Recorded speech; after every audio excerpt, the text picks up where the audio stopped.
This is Colin Sandberg once again with the Endurance Collective, and I am here today doing a 40-minute tempo workout. I'm going to follow along on Zwift, so I'm just going to bring it up. I've got this ride hopefully programmed in here, and here we go.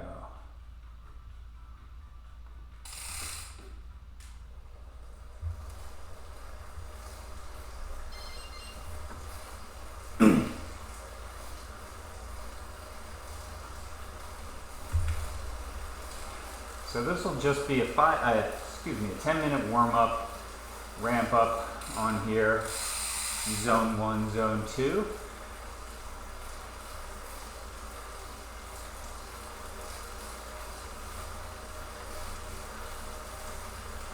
If you're doing this early in the morning, you probably want to have some sort of breakfast. Doesn't need to be huge, can be pretty light. And if you didn't have time for anything, just grab a gel or some energy drink. I like to have water and energy drink in my bottle, so I've got one of each.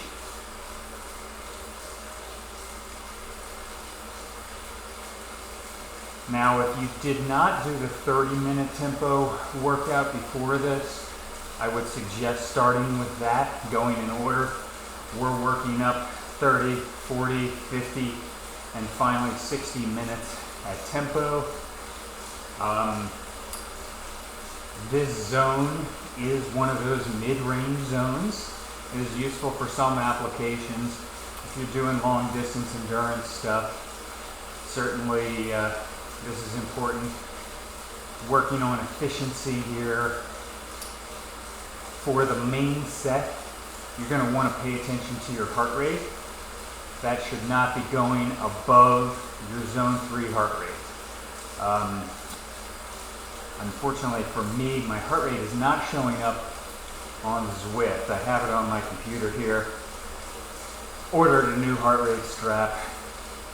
But that doesn't really matter because everybody's heart rate is unique. The point is, when we're working on efficiency, zone 2, zone 3 stuff in particular, you do not want to let that heart rate go outside of the zone, even if it means your power needs to come down. Hopefully you can do both. You can keep that power solidly in zone 3 power, which is 75 to 90% of your FTP, or the approximate power that you can sustain at a steady state for about 1 hour. Problem is, what people can sustain for an hour in theory is often not what they can do in reality. So that's what we're doing here. We're working up that efficiency so you can actually do what you're capable of, especially when it gets to the higher intensity intervals that are going to be at or above your FTP. You want to be able to actually do those without things breaking down. So we need to work on just building that aerobic system, as well as a little bit of that muscular efficiency in your metabolism, so you can actually sustain those longer intervals at threshold or above.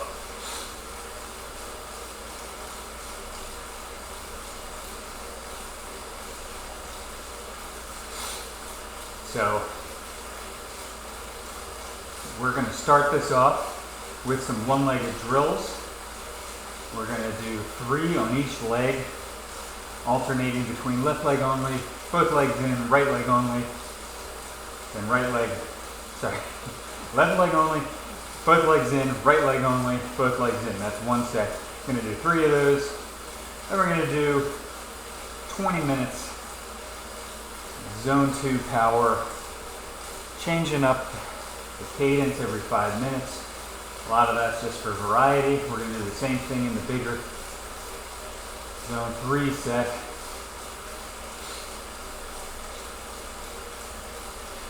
But it's important, as I've talked about before, to be efficient at a wide range of cadences.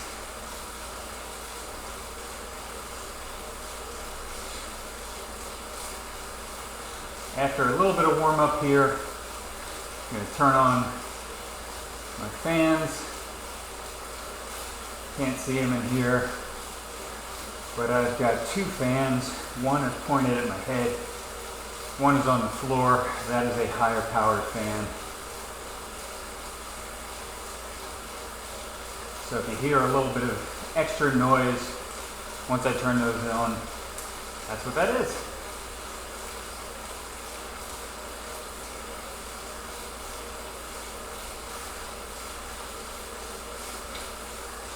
It's going to be important to stay hydrated here. Like I said before, you may need a little bit of sugar, a little bit of energy to keep you going. But you can actually lose quite a bit of fluid indoors because you don't have good airflow. That's why I've got two strong fans here, but it's still pretty difficult to replace what you have outside, where if you picture going 18 to 25 miles an hour, let's say, it's quite a bit of wind. And it's the main mechanism that keeps you cool. Convection. All right, pop that fan on.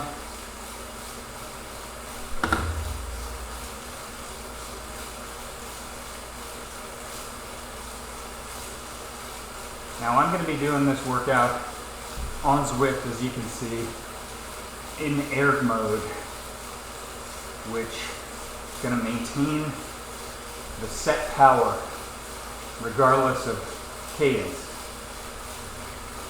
That means for the zone 2 warm-up set and the bigger 40-minute zone 3 set, I'm going to be changing around my cadence every 5 minutes, but it should adjust the resistance in the trainer to maintain that power. If you're not using a smart trainer, that's fine.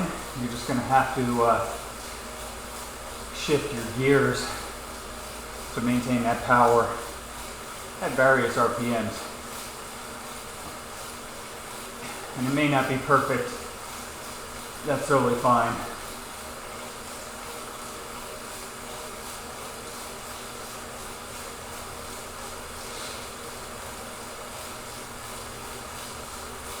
This is also a workout you could do outside. It's going to be a lot more difficult to control things outside, which is why I'm doing it inside. Even though it's a pretty nice day today. Weather is pretty nice here in North Carolina. Like the control. But if you do it outside, I would probably suggest looking for a flat or relatively flat terrain.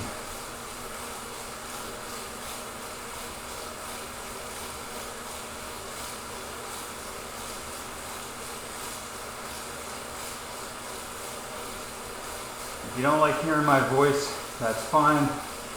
Feel free to pop on some music or a movie. You'll get some visual cues. If you look at the Zwift screen, you see what I'm doing here. At the start of each one, they'll get a little note.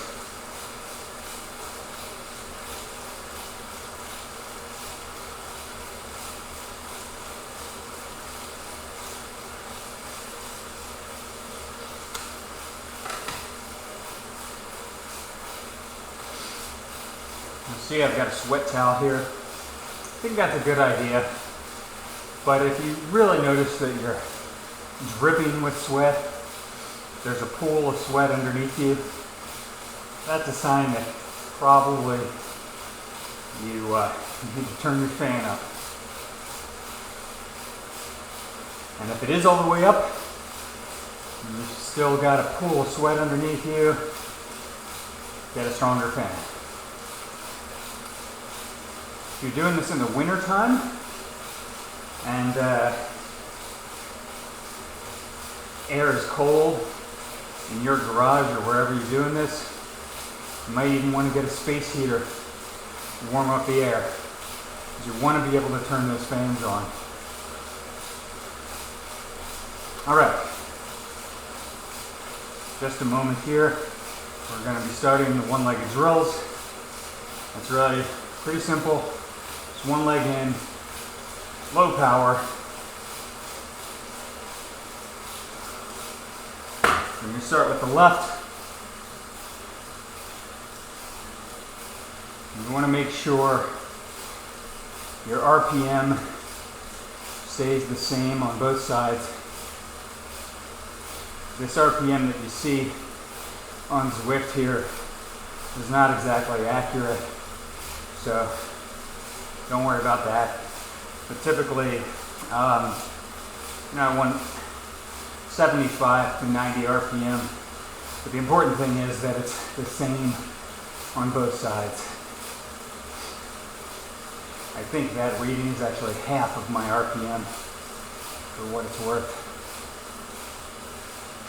Make sure the leg that's not clipped in, that one, somewhere safe, that you're not going to bash your shin with your pedal, or if you've got a wheel-on trainer, you don't want that foot to go into that wheel. This is just a sort of recovery here.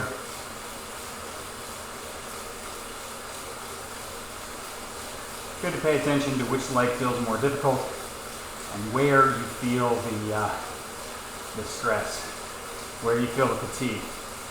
Most people, it's going to be in their hips. Getting over that dead spot is difficult with one leg. When you have both legs flipped in, you can compensate for that dead spot with the dominant leg, the one that's pushing and carry the momentum over the dead spot. Just one leg, you really have to deal with that hip flexor. Some people will feel it a little bit right here in front of their shin as well. All right, I'm going to go to my right leg.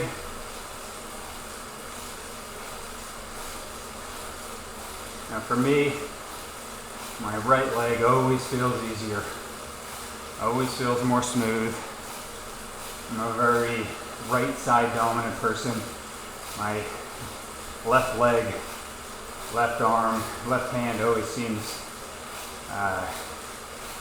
like it's not doing as well. But this sort of drill can really help with evening out those discrepancies, making sure they don't get any worse.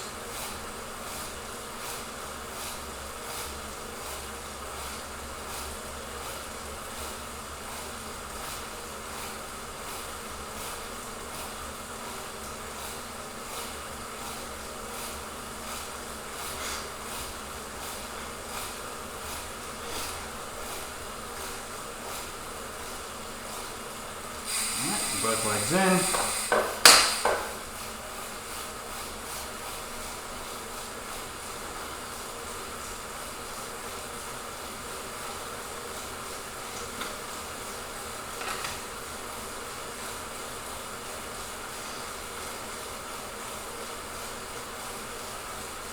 Would probably avoid doing these drills outside.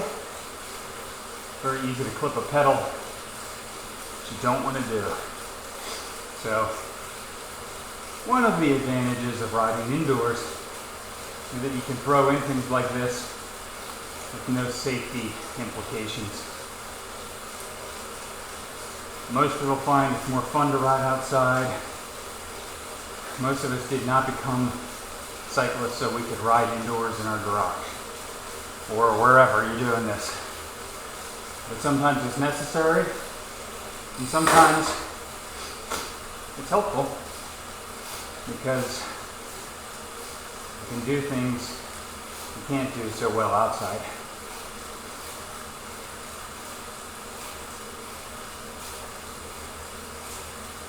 have to excuse me if you see me having to blow my nose. It is allergy season here. And even though I'm inside, it still affects me a bit.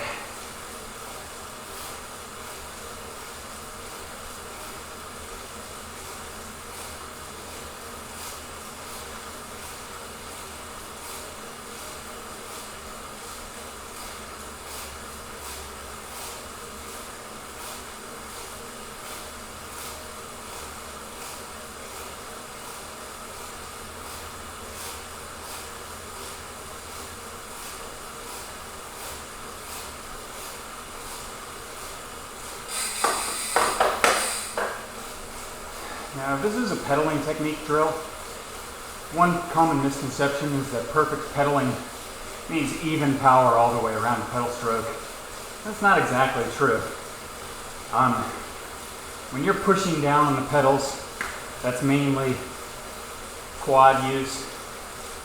When you're pulling up, it's mainly your hamstrings. And then over the dead spot, like I said before, put some stress on your hip flexors. So, while it's good to strengthen up those hip flexors, have a smoother pedal stroke. It's not as chunky, just pushing down. I think if you had a perfectly even pedal stroke, it would mean that your hip flexors are as strong as your quads.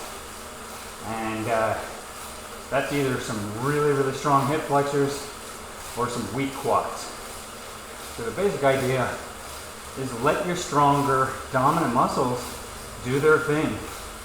That's fine. You just need some of those other stabilizing muscles in order to minimize how much you're working against yourself.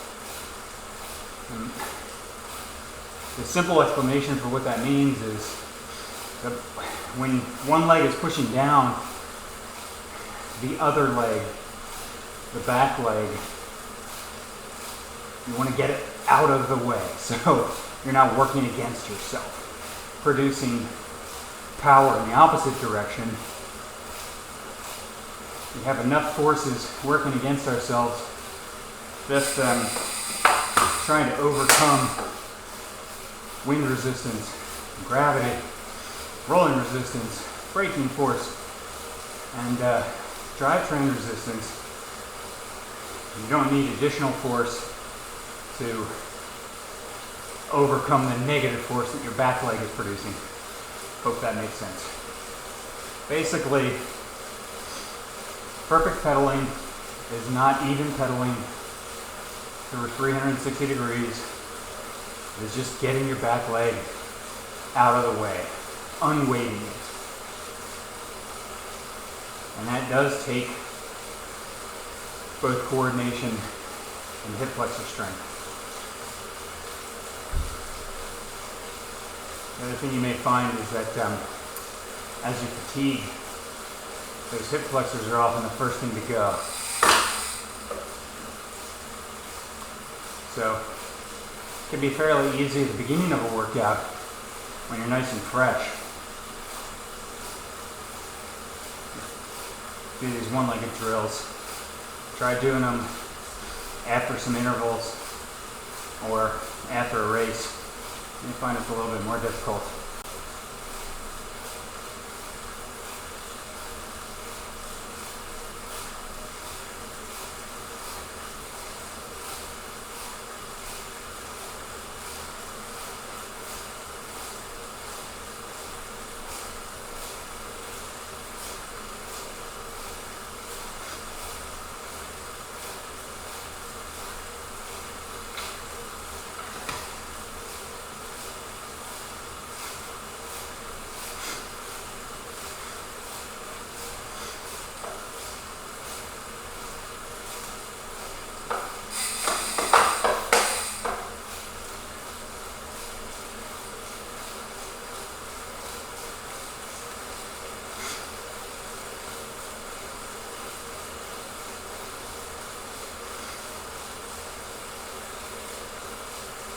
The one thing about power, there are only two components to power. How hard you're pushing, the angular force you're applying to the pedals, otherwise known as torque, and pedal speed, otherwise known as cadence, RPM. If you think about it, you're riding down a flat road, there's only two ways to increase your power.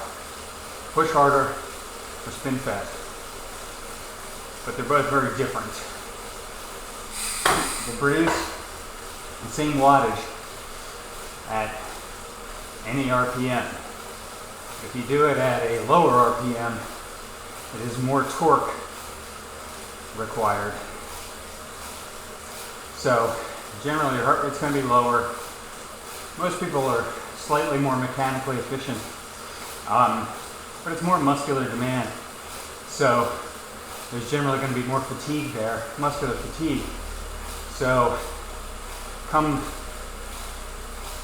3 hours into your ride or race, you may find yourself cramping, or you may find just a lot of muscle fatigue. You may not be able to go as hard as you think you should be able to. On the other end, you increase your power by spinning faster. It is less muscular strength dependent, more about aerobic capacity.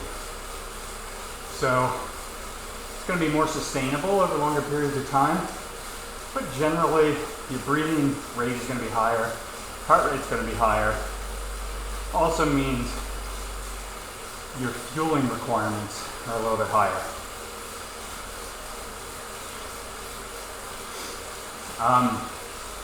And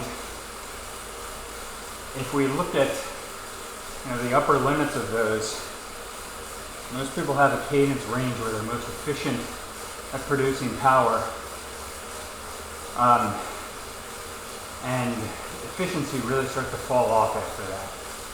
So most people, most experienced cyclists, really start to notice a dramatic difference over about 110 RPM.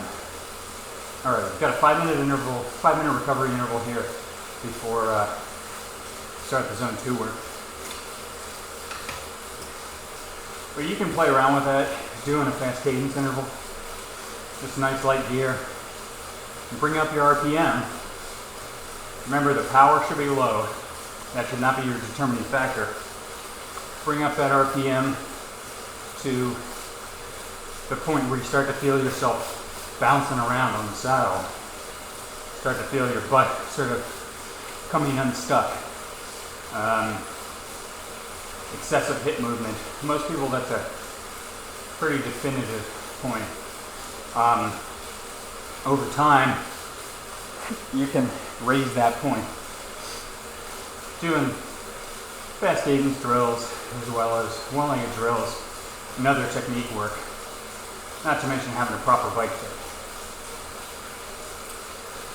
And even if you're not pedaling regularly at over 110 RPM, it can really help your efficiency at those lower RPMs. And if you're more efficient, that means you can raise your power by spinning faster without having to bring up the torque.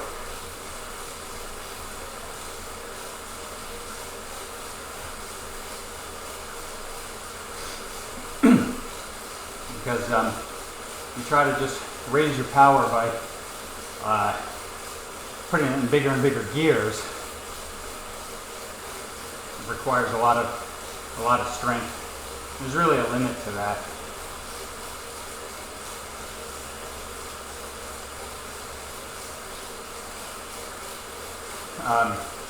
For those of you that are runners or ex-runners or whatever, you can look at it like, if you want to run faster, there's really only two ways to do that.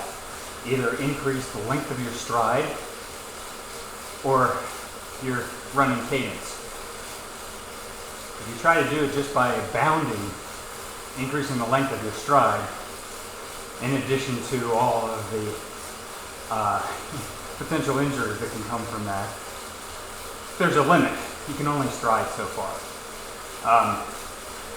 So really the focus has to be on increasing your stride rate. It's the same thing here. There's a limit to how hard you can push and keep on doing it. So have to become more efficient so that we're able to increase our RPM, generate power that way when we need it.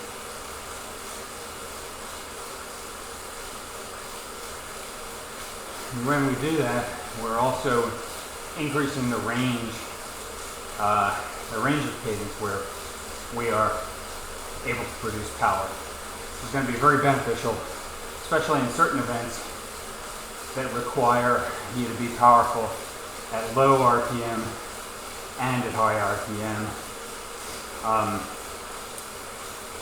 Criterium comes to mind, cyclocross, mountain biking.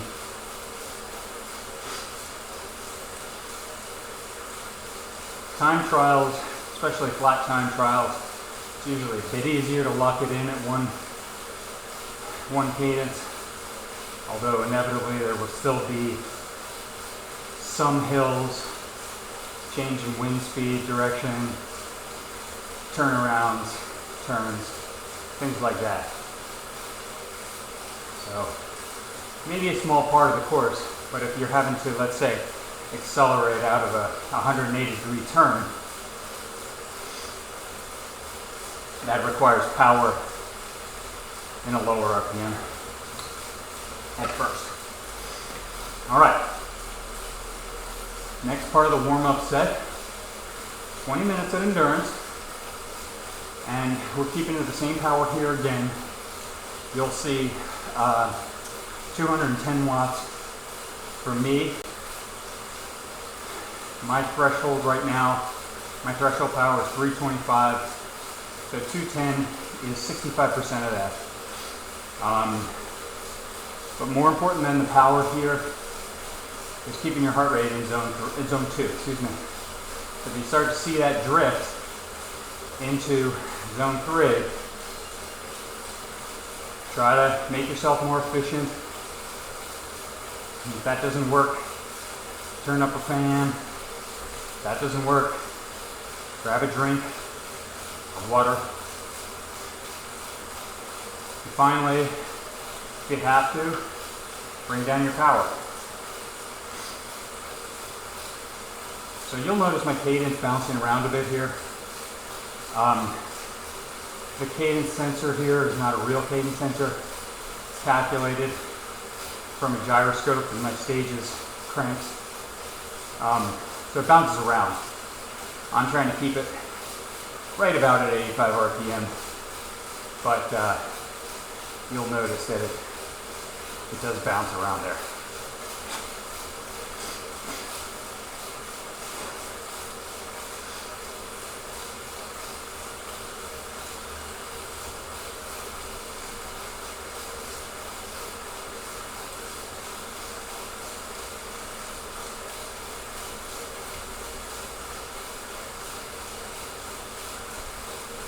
I'm sure you'll notice for me that I'm able to talk while we're doing the zone 1, zone 2 stuff. Once we get into zone 3, I'm probably not going to be able to talk a whole lot because I don't want my heart rate to go too high.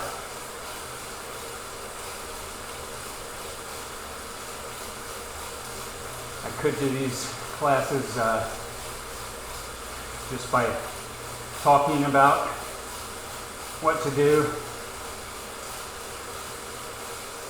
I generally think it helps when you see that I'm willing to do this workout too. I'm willing to suffer.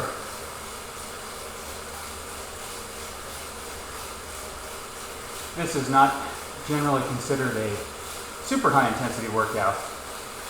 But if you're following a polarized training model, like I am, like I prescribe for most athletes, it's 1 to 3 days of intensity per week with an average of 2 most of the year. This would count as one of those intensity days, even though it is not super high intensity. Not going above threshold power or anything here. Not doing VO2 max intervals. Nonetheless, this is an intensity workout, for clarification. And I typically tell my athletes that if you want to add some intensity, go ahead, but do it on the hard days. Do it on the days that are already hard. You can add some intervals. If I've got you down for 4 intervals, feel like you can crank out a 5th,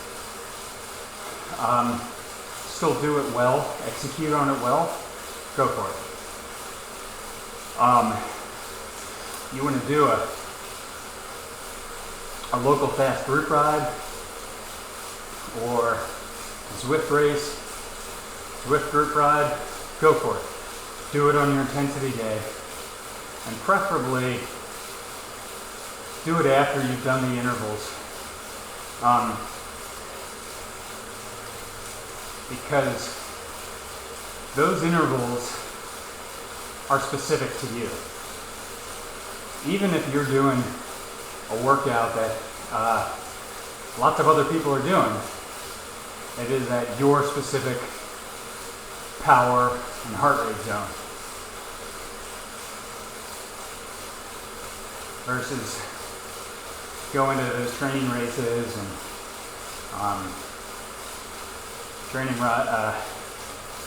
Zwift races.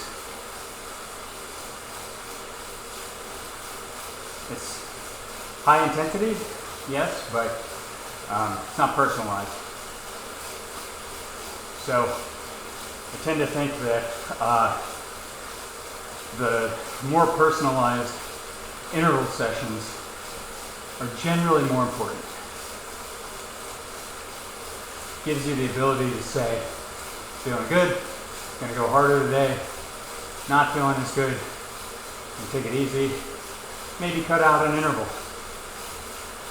Okay, now I'm bumping that RPM up to 90.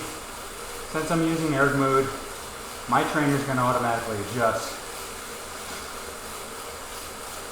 If you were on a traditional trainer though, a dumb trainer, you wanted to produce the same power, the higher RPM, you would generally have to put it in a smaller gear. Anyway, long story short, you want to add intensity, do it on your hard days.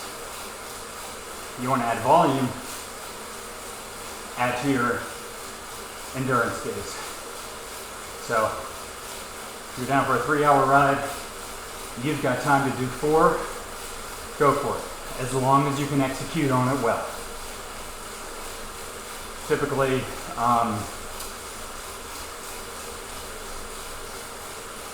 if you're just throwing in more volume or more intensity, it's not executed well, it's probably not worth it.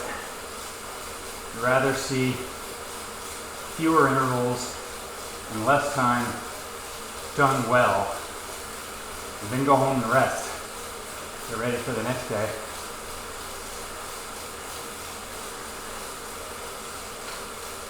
So, you never want to sacrifice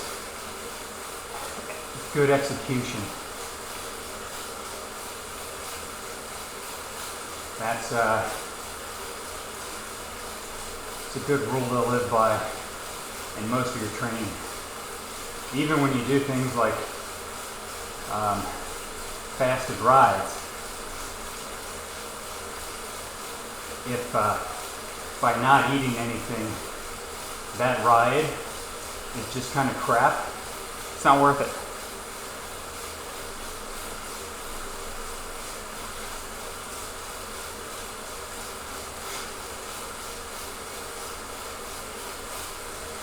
And People ask a lot of questions about workout fueling, workout timing. Should I do something indoors or outdoors? I would say for me, 90% of those answers are do whatever it takes to execute well. And that can mean different things. There's lots of different measures of good execution. Sometimes it's just about hitting the power. When we talk about endurance and tempo, with endurance, like I said before, it really is about keeping your heart rate fairly low. In truth, it doesn't kill you. If your heart rate bumps up in zone 3 a little bit on endurance rides, it's not the end of the world, but it's going to be no value and extra fatigue. And that means that your ability to execute the next day could be compromised. So much of training is just consistency. It's not about 1 or 2 awesome workouts. It's about 100 or 200 workouts. And I'd rather see like a B plus on 100 or 200 workouts than like an A plus on a couple workouts and then a bunch of missed workouts. Anyway, so for endurance, it's really about being as efficient as possible, working on metabolizing fat for energy better, working on building mitochondria.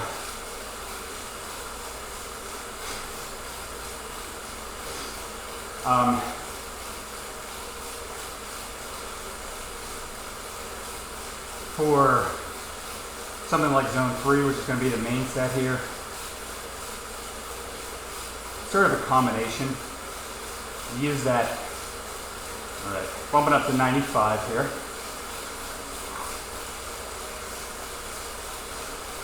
So for tempo work,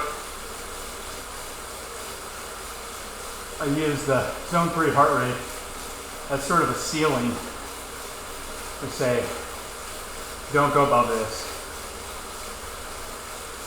But ideally, I would like to see a power in zone 3. Even if it's in low zone 3, that's fine. So if you can do it, hold zone 3 without going over zone 3 heart rate, that's great. And I typically say, you start off conservatively if you're in doubt. And last 5 minutes in particular, if you feel like you can bump up your power while keeping your heart rate in the right zone, go for it.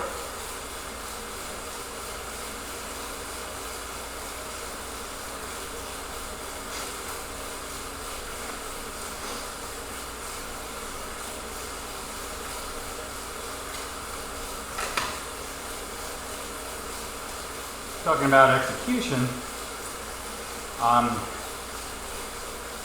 strength training is a great example of that.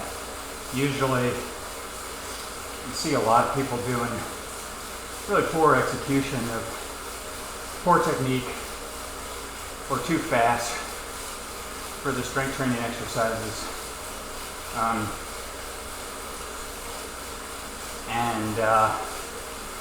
In addition to not getting the benefits that are intended, they also really risk injury. One of the problems I generally have with CrossFit, hopefully not going to get a bunch of angry comments here. Nothing wrong with CrossFit. I've got some CrossFit friends, but I've also known a lot of people that got injured doing CrossFit, especially where you've got things like got to do as many deadlifts as you can in 2 minutes. That's sort of recipe for disaster, because your technique typically falls apart. So I'd much rather see good execution, lower weight, fewer reps even.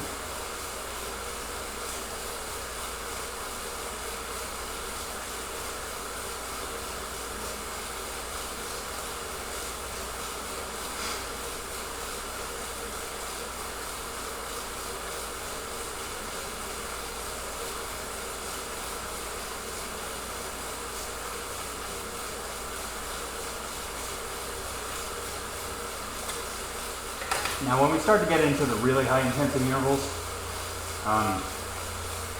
VO2 max, anaerobic capacity, sometimes it gets a little ugly. And that's okay to a limit. You know, if you are really struggling to get through the last minute of your VO2 max interval, fighting the bike a little bit, or the last 15 seconds of your anaerobic capacity interval, that's understandable, but there's a limit to that. Where that limit is, it's tough to say.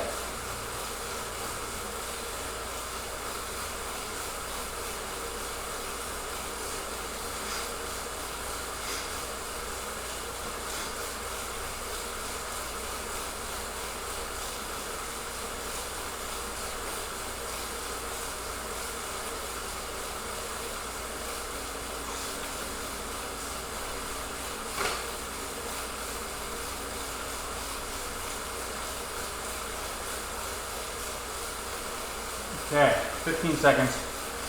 I'm gonna bump up my RPM to 100. The last 5 minutes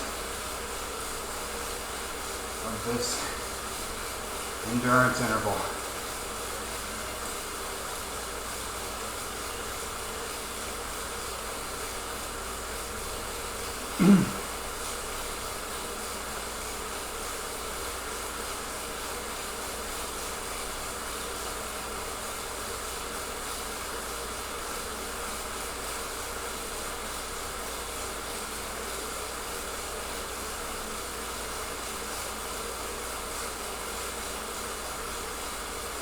Now, if you're wondering about a sprint and technique on the sprints, indeed, sometimes those get a little ugly too, but a sprint being really the one all-out effort you make in cycling,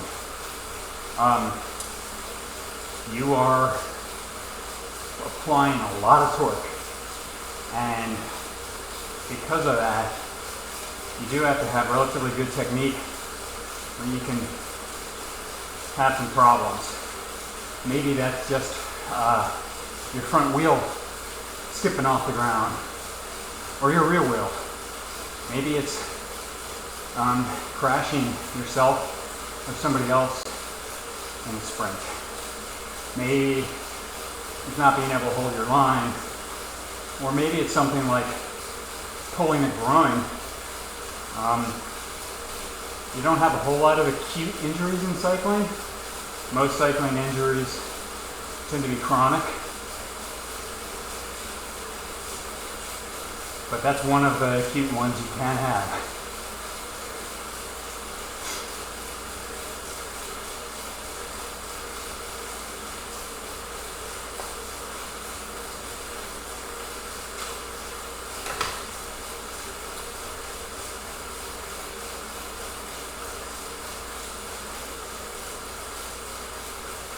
Alright, I'm going to hop off just 1 second. I'm going to turn on my fan here. I'm going to disable my air mode.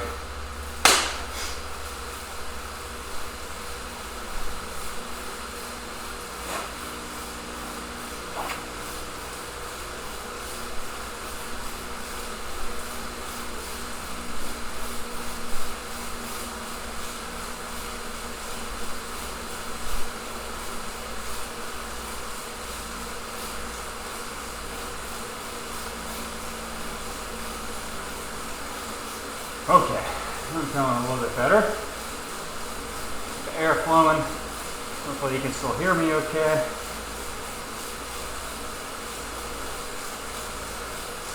And back up to 100 RPM.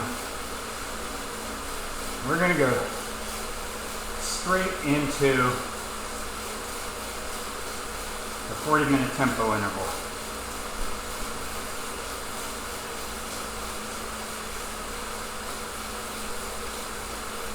Oh, we are going to start at 85 RPM. Tighten my shoes a little bit.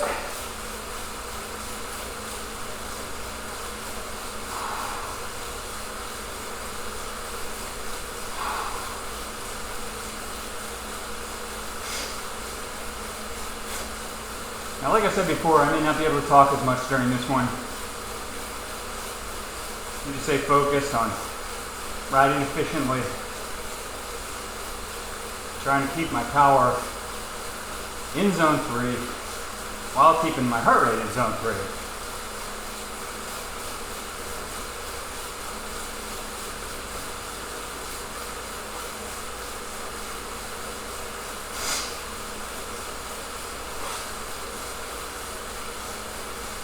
In order to do that, I'm going to do my best to stay loose, keep my arms from seizing up,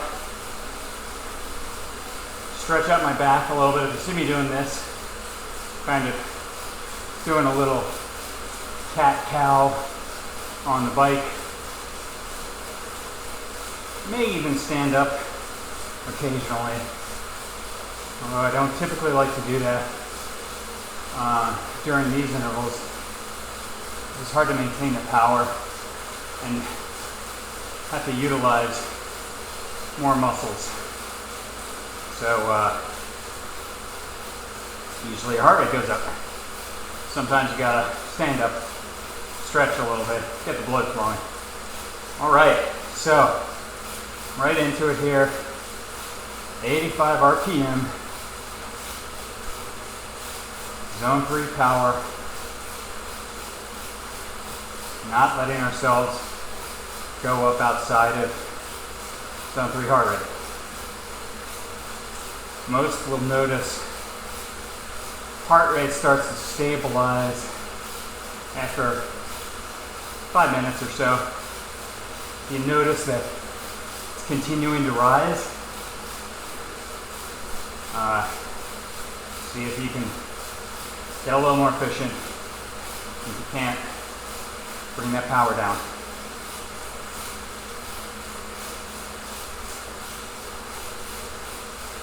Think of this just like you're sitting in a pack in a race. You got 40 minutes before it really gets interesting. Maybe that's a sprint. We're lining up for the sprint. Maybe it's a decisive climb. Maybe it's the decisive attack to make the break. Whatever it is, everything you do before that is about being as efficient as possible. Not going as hard as possible. Doesn't do you anything to ride 10 feet in front of the pack. You just need to stay right in the middle of the pack and survive, have as much in the tank as possible for when it really counts. It's not how hard you can go, it's how efficiently you can produce the power that's needed. All right, shut up a little bit.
1 minute left at 85 RPM.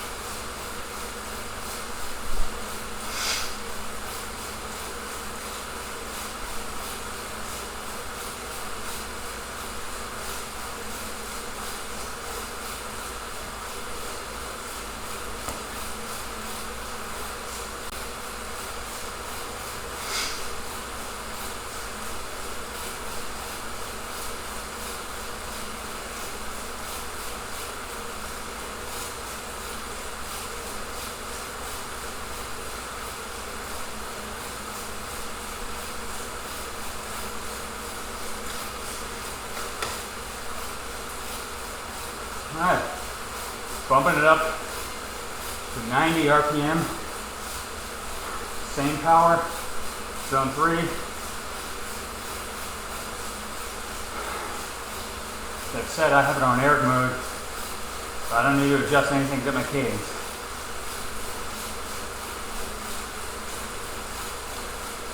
If you don't have a smart trainer, you're going to have to put it in an easier gear. Maintain the same power, the higher RPM.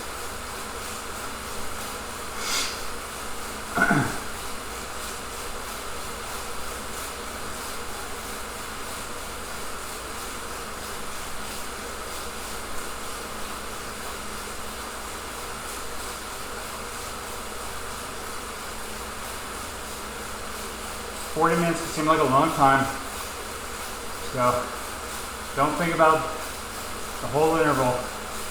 Just take each 5-minute chunk at a time. If you're really having a rough time, you can split it in half, 2 by 20. Just try to minimize the break in between. Ideally, keep it about 1 or 2 minutes. Don't let yourself fully recover.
Looks like I got somebody on Zwift doing the same workout.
Focus on my breathing here. So it's almost like meditation.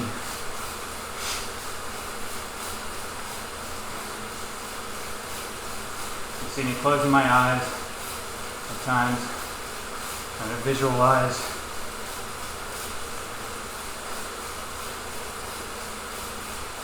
mainly I'm just trying to think about relaxation and the power up, but exertion low, as low as possible.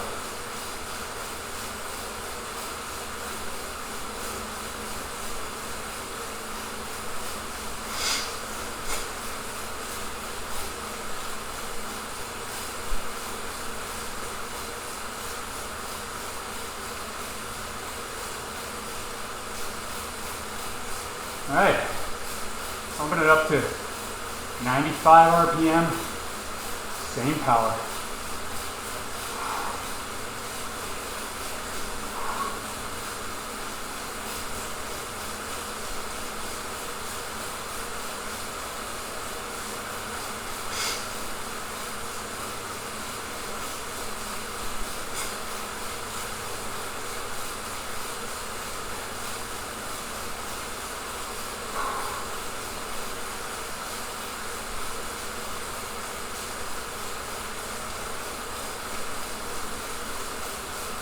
These long intervals can require a lot of focus.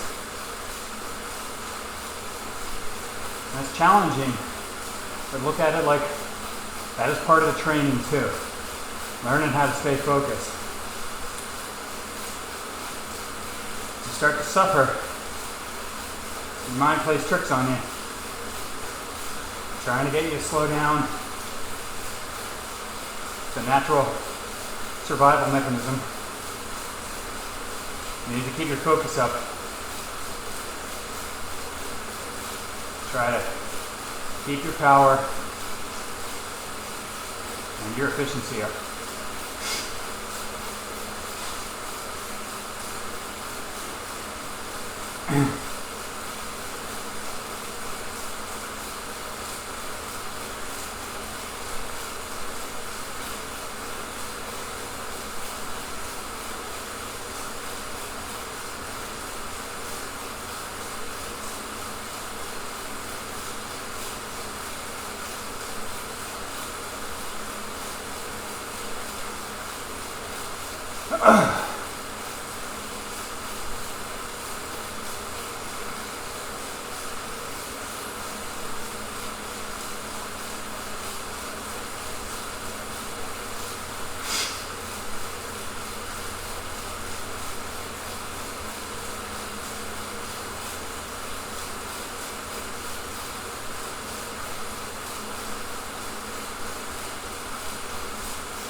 Alright,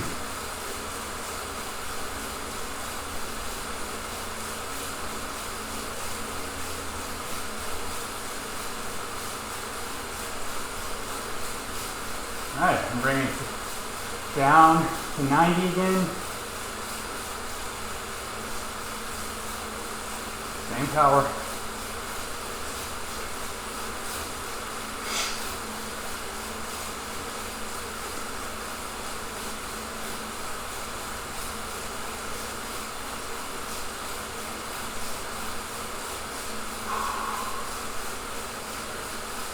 Keep breathing.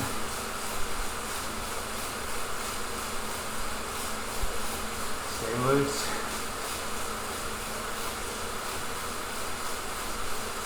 See if you can get that heart rate to drop a beat or so.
One more minute here, 90 RPM. Before we drop down to 85.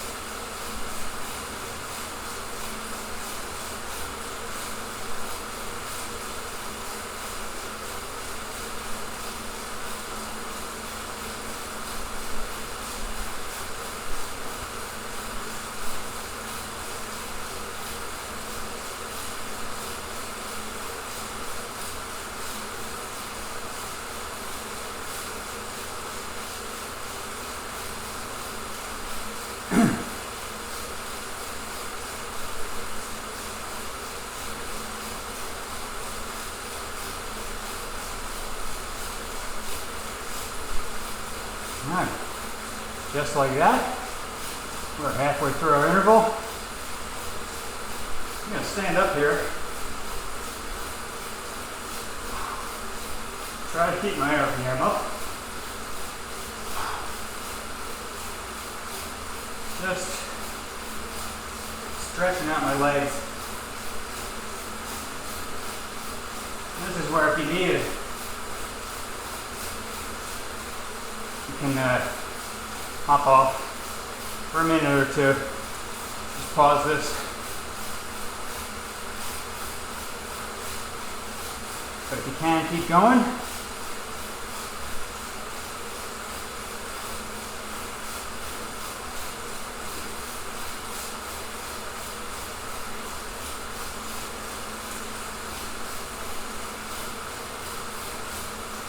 Usually takes me a minute or two to settle in every time I switch cadence.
As you're going through these, varying the cadence, try to get a sense of what feels the most comfortable, most efficient.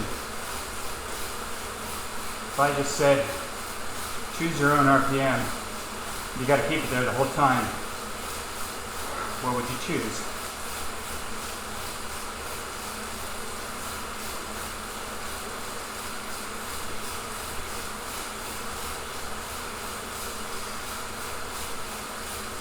It's all about knowing ourselves.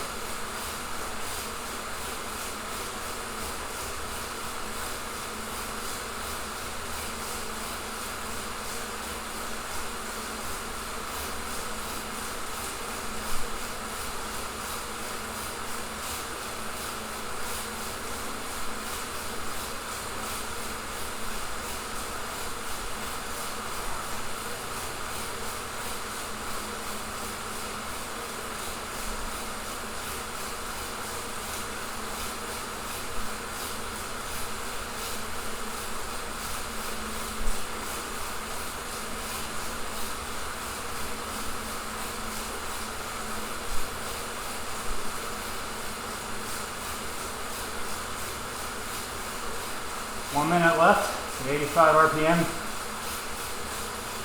and we'll drop it down to 80.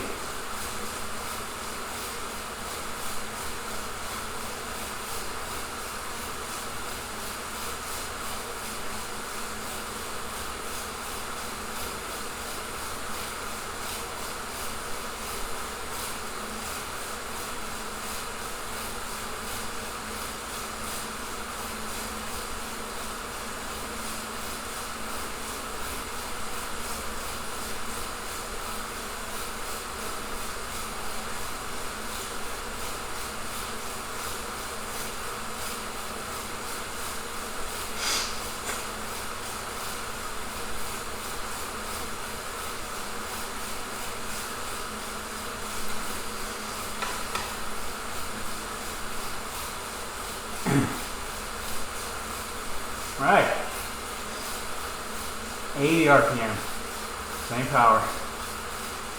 So, if you're on a dumb trainer, put it in a little harder gear, lower your cadence, keep the same power. Smart trainer on erg mode, lower your RPM a little.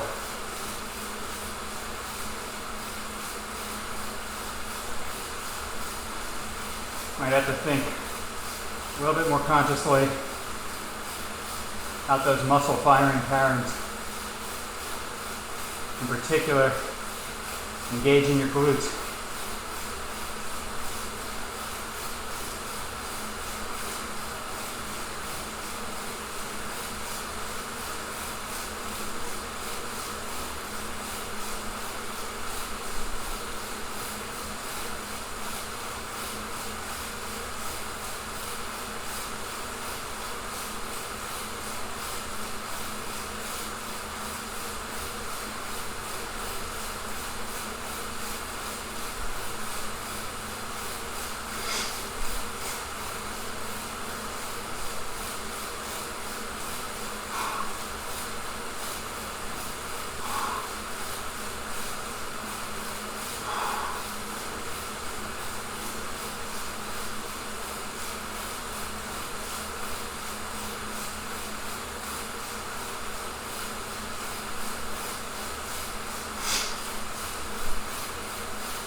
Just noticed when I burped, heart rate went down about 5 beats. I had a doctor explain that to me once, but never quite understood it. But if you're ever wondering, not just you, your heart rate will drop a little bit when you burp.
Remember to stay hydrated. Probably want to be killing at least 2 large bottles in the course of this workout.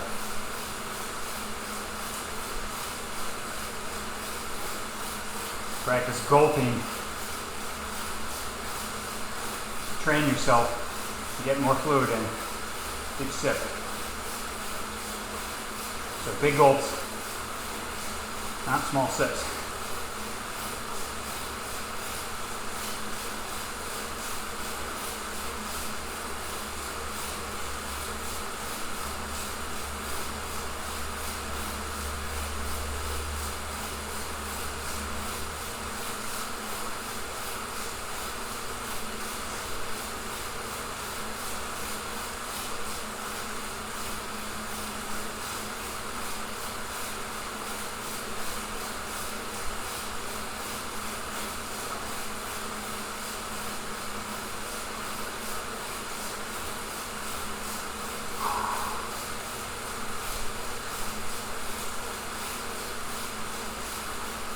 All right, 10 more minutes. back up to 85 RPM.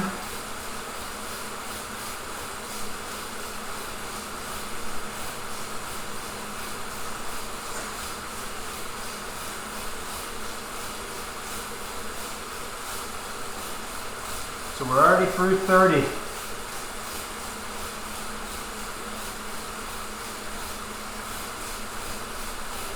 Each time we do this, we're adding 10 more minutes, provided everything's going well in terms of execution.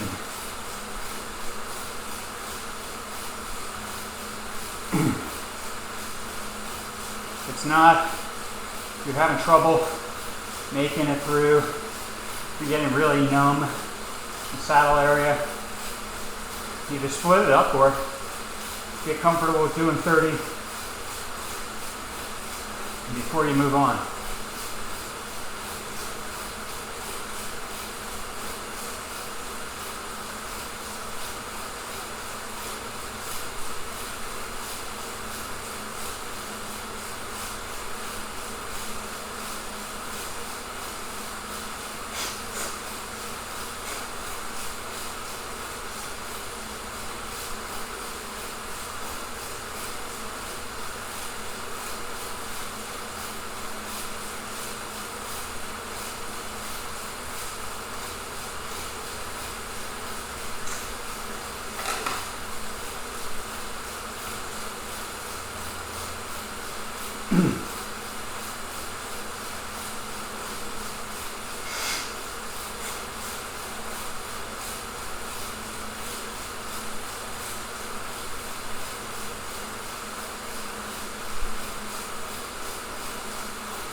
One more minute, 85. The last 5 minutes at 90.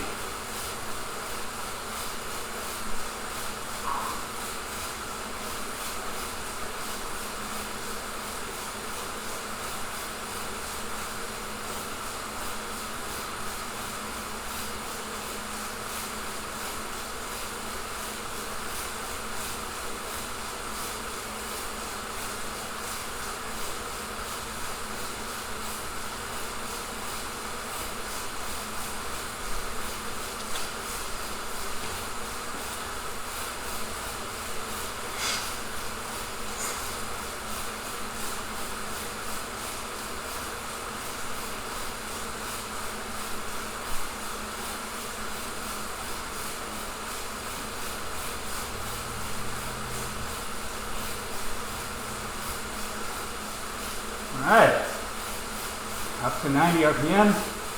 Last 5 minutes. And here, you've got some reserve, feeling good.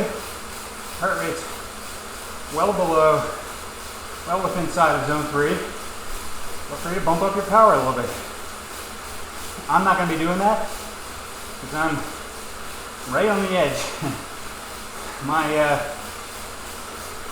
upper limit for zone 3 is 170. And I'm right at 169 right now.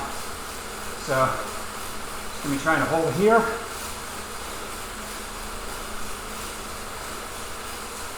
Stay as smooth as possible. Finish strong.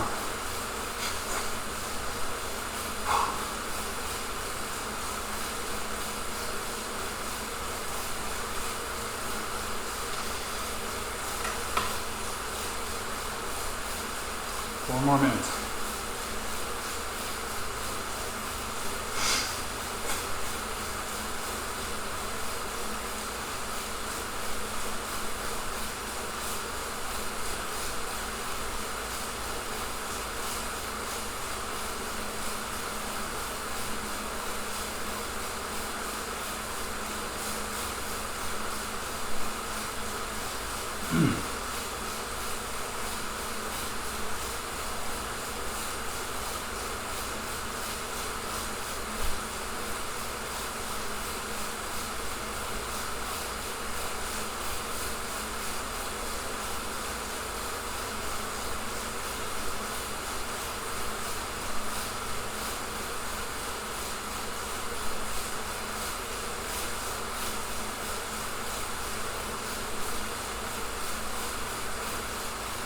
Three minutes to go.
That's 2 minutes.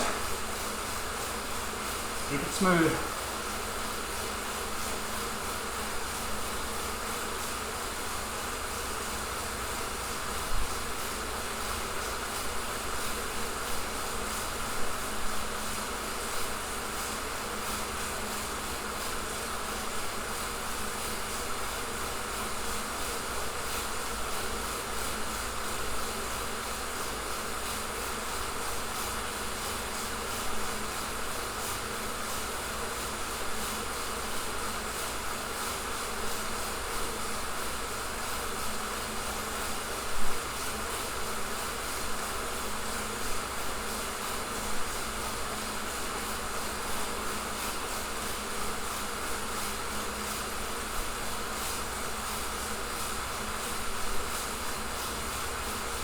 Last minute. Make sure you're keeping it efficient. Finish line is in sight, but still stay smooth.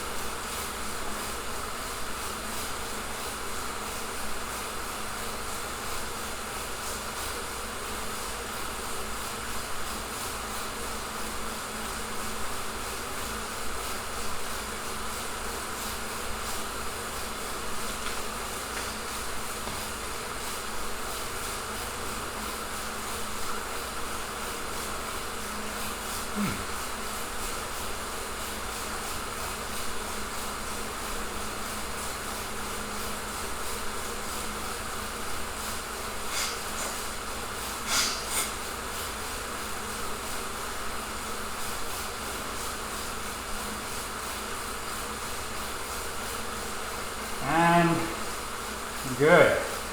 We got 5-minute cool down here. I've got it set as a ramp down. Slowly tapering down that power.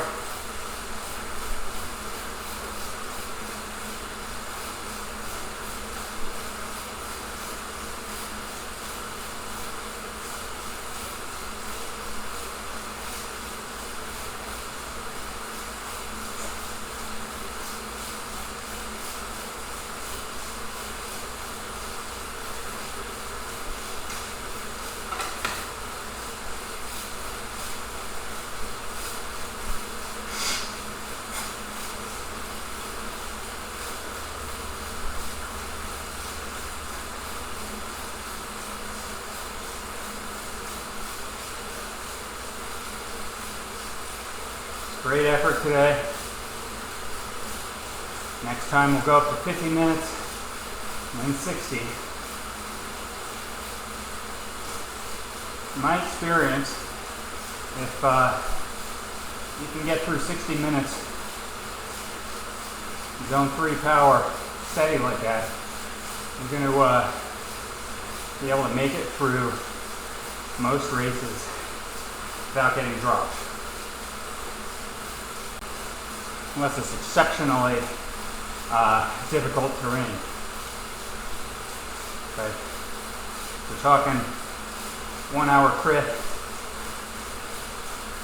even a couple hour road race, provided it's not too technical or hilly. I feel like I can survive, right? So that's a good sort of early season benchmark for me. Now surviving is not the same thing as winning, but before you win, you have to be able to survive. So you take it in steps. Survive the race first, and then you think about, how do I make the winning break? Assuming there is one, which of course not always the case. I think the equivalent would be,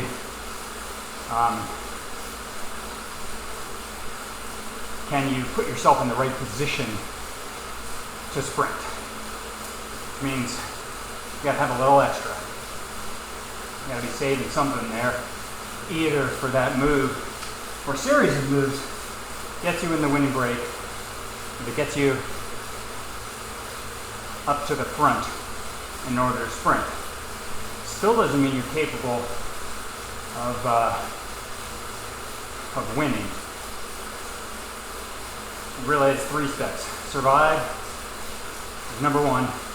2, make the winning move or get in position to sprint. And 3 is make the attack or sprint to beat the people in the break or at the front.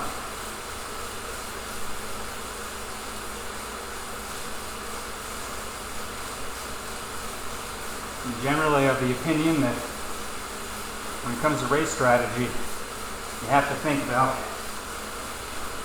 creating a strategy that will allow you to win or put you in the best situation to have a chance at winning. Start from there. That has nothing to do with fitness. Fitness is going to determine your ability to execute on that plan. But in general, it shouldn't really change the plan. All right, so getting near the end of our cool down here. It was a good ride. Make sure get hydrated afterwards. Maybe get a small recovery drink, something to eat. You may need to stretch since we did a long 40-minute interval. And put a little extra tension in your back and glutes. Just spend a little bit of time foam rolling and stretching afterwards.